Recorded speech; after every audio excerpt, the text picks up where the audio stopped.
কিভাবে জলের পাইপ লাইনের পাইপ জোড়া হচ্ছে তোমরা দেখতে থাকো বন্ধুরা। খুবই সুন্দরভাবে পাইপ জুড়ছে। এই যে দুটো পাইপের মুখ এক জায়গায় করে সমান করছে।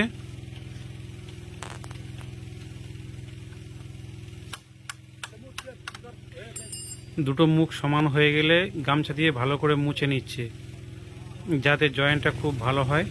এরপরে মাঝখানে একটা ইলেকট্রিক হিটার বসিয়ে দিয়ে দুটো পাইপ ওই হিটারে চেপে ধরছে।